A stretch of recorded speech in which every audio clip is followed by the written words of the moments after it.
Queridos, a graça e a paz do Senhor Jesus. É sempre uma alegria que se repete nós podermos estar juntos, né, conversando da palavra. Eu amo falar da palavra de Deus. A palavra do Senhor é maravilhosa. Eu costumo dizer assim, Deus pensou em tudo. E quando nós vamos ler a palavra com cuidado, com toda atenção, Jesus disse para nós examinarmos as Escrituras. Então nós recebemos coisas especiais, extraordinárias. Nós ficamos até espantados, muitas vezes, em ver que Deus deixou ali detalhes para completar a nossa vida. Então a Bíblia é um livro de uma autenticidade extraordinária. O Senhor disse que a Bíblia nunca seria sobrepujada. Nunca seria obsoleta, ultrapassada. Que passaria céu e terra e ela permaneceria. E diga-se de passagem, que de Gênesis até Apocalipse, a estrutura do programa de Deus com o homem vem se cumprindo. E quando você lê a Bíblia, você vai entender que ainda temos algumas coisas prometidas pelo Senhor que ainda está por se cumprir. Então nós não podemos entrar naquela questão e às vezes o incrédulo, né, abre a boca para dizer Deus não existe.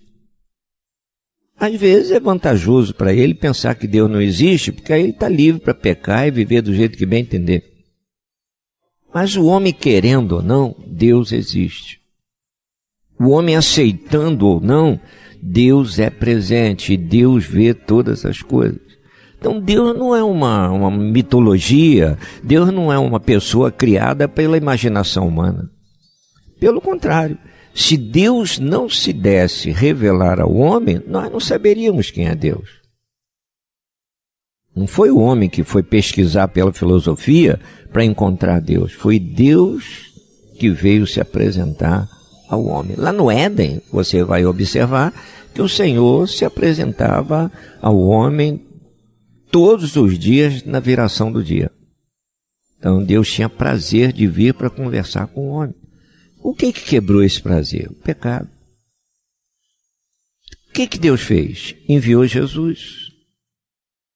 Jesus veio ao mundo, se fez um de nós, passou o que nós passamos, e mostrar que mesmo passando essas situações, o homem pode ser um vencedor. A palavra lá em Tito 2,3 vem dizer para nós o seguinte: aguardando a bem-aventurada esperança e o aparecimento da glória do grande Deus e nosso Senhor Jesus Cristo. Então veja, Jesus Cristo é Deus. É o Deus humanizado, é o Deus que se fez carne. Isso está lá no Evangelho de João, já no princípio, dizendo, o verbo se fez carne, o verbo estava com Deus e o verbo era Deus. Palavras alusivas ao Senhor Jesus. E ainda vem dizer da eternidade do Senhor de Jesus, a palavra ali em João, capítulo 1, vem dizer que todas as coisas foram feitas por Ele, sem Ele nada do que foi feito se fez, né? No verso 3. Então a palavra vem mostrar para nós que Jesus também estava presente, era a triunidade presente lá no ato da criação. Você se lembra muito bem que a declaração era que a terra era sem forma e vazia. E tudo isso veio se cumprindo. Tudo isso veio se cumprindo. Quando chega agora nesse relato no Novo Testamento, nós vamos ver que Jesus veio, nasceu, cresceu, esteve entre nós. Aos 30 anos ele começou o seu ministério. 3 anos de ministério anunciando o amor, a restauração da humanidade, dando oportunidade para que o homem nele vencesse todo o pecado e passasse a viver uma vida íntegra. Uma vida de moralidade elevada. Esse é o propósito de Deus para todos nós. A oportunidade é dada para todos. Deus não obriga ninguém. Então é preciso que o homem queira quando ele ouve a palavra. Ele tem esse direito de escolher. Tem esse direito. Então, o Senhor obriga que alguém ande na presença dele? Não, ninguém é obrigado. Ninguém é obrigado. Agora, cada um dará conta das suas escolhas. E você sabe muito bem que as escolhas fazem parte do nosso dia a dia. Estamos a cada dia sempre escolhendo alguma coisa. Nem sempre as escolhas são boas, nem sempre as escolhas são certas. Algumas escolhas que não são certas, nós ainda temos tempo de consertá-las.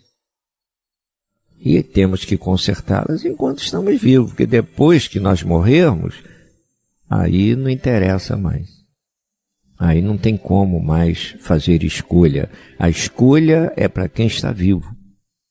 Então, quando a palavra vem mostrar tudo isso para nós, o apóstolo Paulo, ele vem ensinando com toda profundidade sobre a pessoa do Senhor Jesus e sobre a obra redentora que o Senhor veio trazer à humanidade. A Bíblia diz que Jesus veio para buscar e salvar aquele que se havia perdido. A palavra revela que o Senhor não quer que ninguém se perca.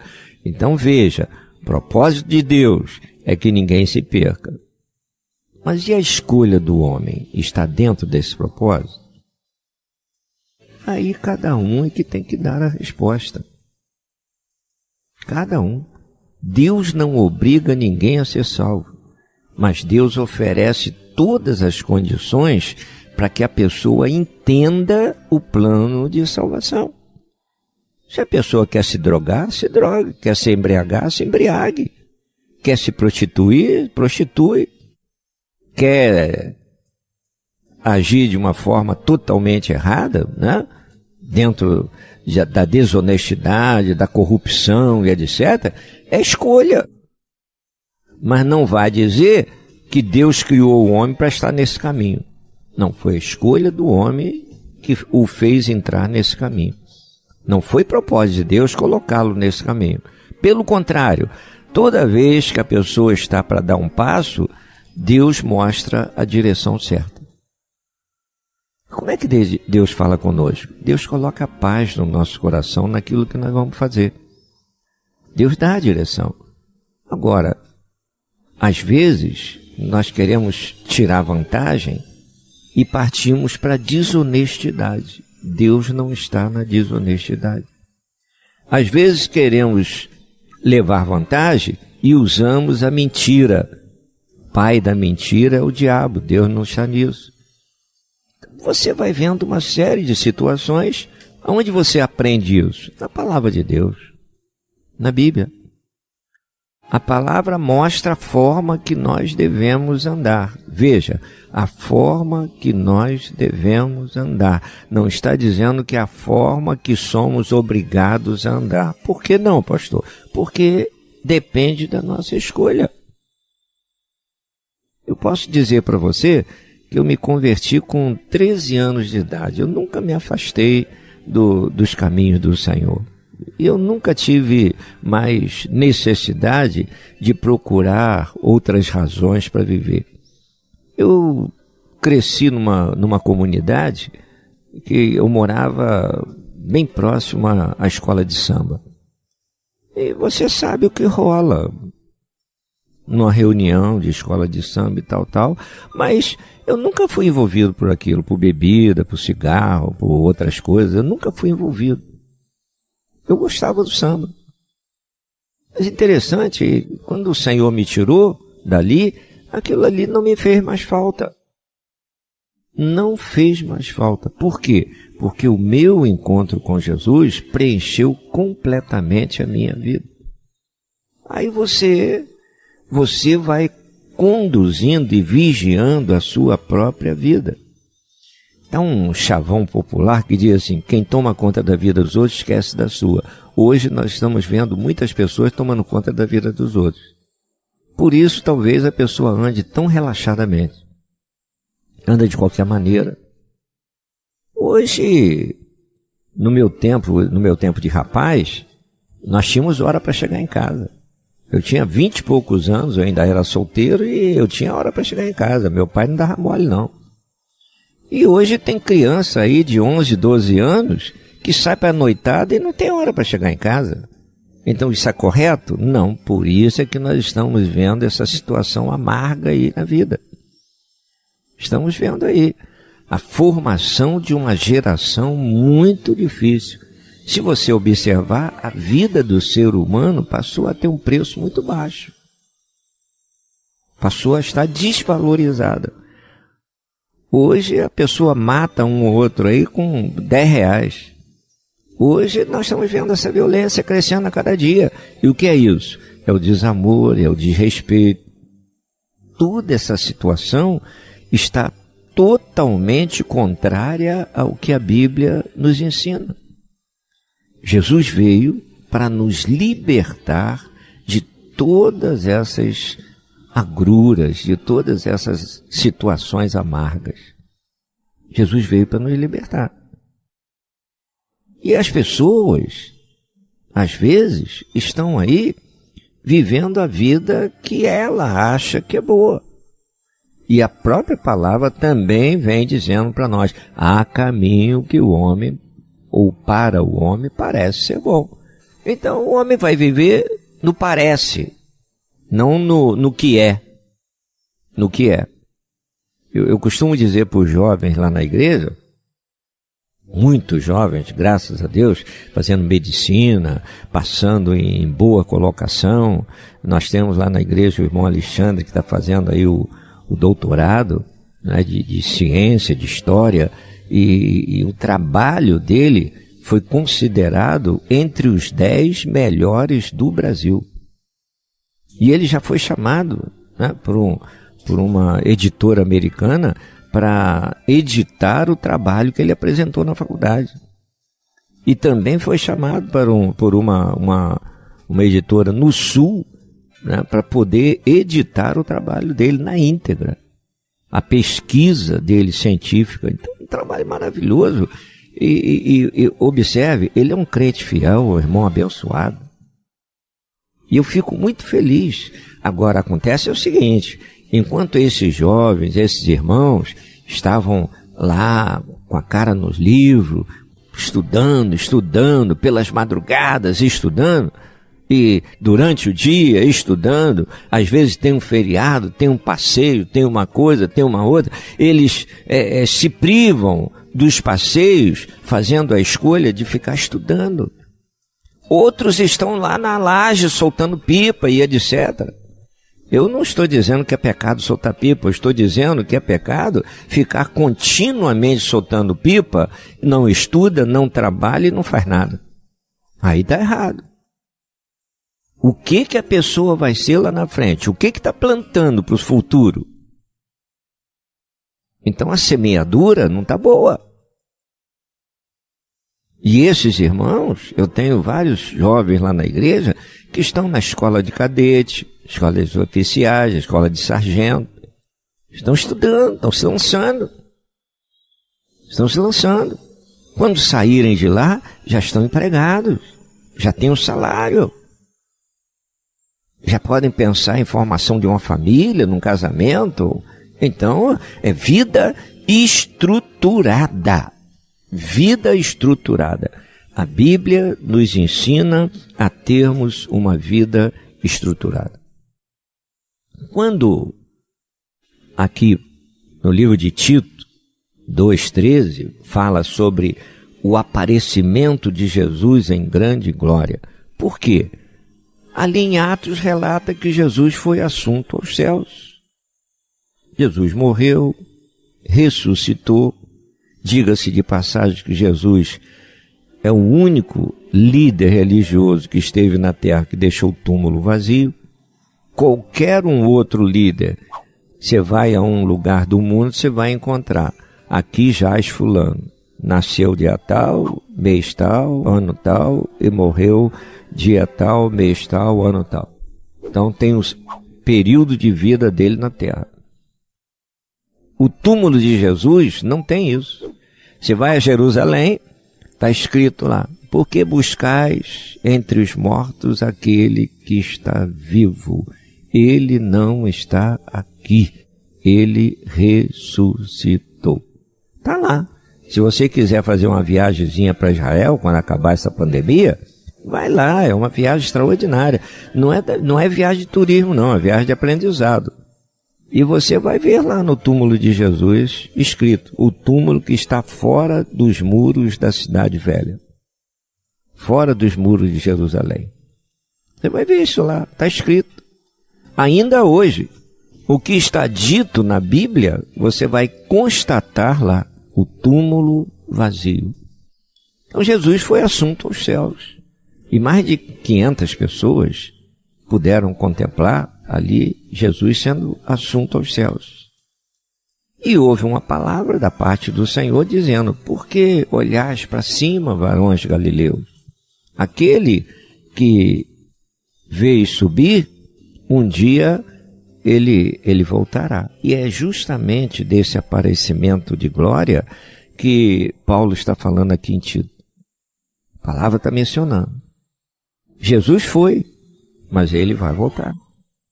E qual é o propósito da volta de Jesus? É buscar aqueles que andam na presença dele, aqueles que se converteram, aqueles que têm o nome escrito no livro da vida. Vocês se lembram muito bem que a Bíblia diz, tanto em 2 Coríntios 5,17, como tantos outros textos, o Evangelho de João, e carta de Paulo e tantos outros, mostrando a nova vida, novo nascimento nessa representatividade maravilhosa do encontro com Cristo, é deixar as práticas antigas e agora tudo se fez novo. Tudo se fez novo. É interessante, hoje o teu prazer é louvar ao Senhor. Louvar ao Senhor. E você nem se lembra mais das músicas que você cantava quando você não era serva do Senhor. Você nem se lembra mais. E não te atrai mais. Não te atrai. Porque o verdadeiro louvor, e olha que lá no Salmo 150 diz assim: tudo quanto tem fôlego louve ao Senhor. Então, Deus quer ouvir a sua adoração. Deus espera o seu louvor. Louvor e a adoração fazem parte da nossa gratidão ao Senhor por tudo quanto Ele tem feito na vida de cada um de nós. Então, não tem como nós sermos servos e servas do Senhor colhendo as bolotas que o mundo oferece. Não tem como. Agora, de quem é a escolha? A escolha é minha, a escolha é sua. Às vezes a pessoa erra e joga a culpa nos outros. Eu errei por causa de fulano, eu tropecei por causa de fulano, não deu certo por causa de fulano. A escolha foi sua. Mesmo que você tenha recebido influências negativas, erradas, mas a escolha foi sua. Ninguém te obrigou a fazer. Ninguém te obrigou a fazer. Então é preciso que nós prestemos bastante atenção. Muitas vezes, para ter um encontro com Jesus, é preciso que nós abramos mão daquilo que nos prende, da posição que nos prende, o peso do pecado. Eu tenho recebido pessoas dominadas pela droga. Dominadas. E a pessoa dominada pela droga faz coisa terrível, pega até coisa dentro de casa para vender, para comprar droga. Pessoa escravizada. Se é casado, a família vai sendo destruída porque a pessoa está dominada pela droga. Mas essas pessoas, eu tenho recebido, tenho conversado com elas, E muitas pessoas chegam e dizem, pastor, eu preciso ir para uma casa de recuperação. Eu, outro dia, falei para um rapaz, você não precisa de casa de recuperação, você está com a tua mente perfeita, você sabe o que você está fazendo, isso que você está vivendo é fruto das más escolhas que você tem feito. Má companhia, o lugar indevido e a prática indevida. Então, você está com a mente perfeita, rapaz. Você precisa de uma coisa, querer se libertar. Querer se libertar. Eu disse para ele, quem é que vai lá no ponto comprar droga? Você. Quem é que pega o dinheiro para ir lá comprar droga? Você. Depois, quem é que prepara para usar a droga? Você. Quem é que inala a droga? Você. Olha quantas vezes é você e oportunidade que o Senhor está dando para você rejeitar. Então, você precisa buscar a força no Senhor. Se você não for liberto, a droga vai te consumir. Mas se você quiser ser liberto, o Senhor diz assim, conhecereis a verdade e a verdade vos libertará. Por que muitas pessoas não creem na volta de Jesus? Porque não é interessante para elas. As pessoas sabem muito bem que Jesus vem para buscar os que são dele. A igreja dele está sendo formada. A igreja vitoriosa, triunfante, invisível, está sendo formada. E o Senhor vem para buscar a igreja. Quem ficar é porque não é da igreja do Senhor. Pastor, mas eu tenho cargo. Pastor, mas eu sou membro da igreja há tantos anos. Mas o Senhor assinou tua carteira? Tempo de igreja não dá estabilidade, não. Por isso é que Jesus disse, olha, os últimos poderão ser os primeiros. Por quê? Aquele último se converteu. Mas aquele primeiro que está há tanto tempo não se converteu. Não aproveitou as oportunidades que teve. Então ele vai subir, ele faz parte da igreja? Não. Ele faz parte da igreja local. Ele faz parte da igreja militante, mas nunca fez parte da igreja triunfante. Então é um caso muito sério. Deus quer receber cada um de nós. Porém, é preciso que nós realmente tenhamos a plena certeza de que nós recebemos Jesus como Senhor e Salvador da nossa vida. Se eu, você, nós temos Jesus como Senhor e Salvador da nossa vida, podemos ter a certeza, nós vamos ser arrebatados quando Jesus vier. Deus te abençoe, Deus te guarde, que o Senhor te dê a paz, faça as escolhas certas.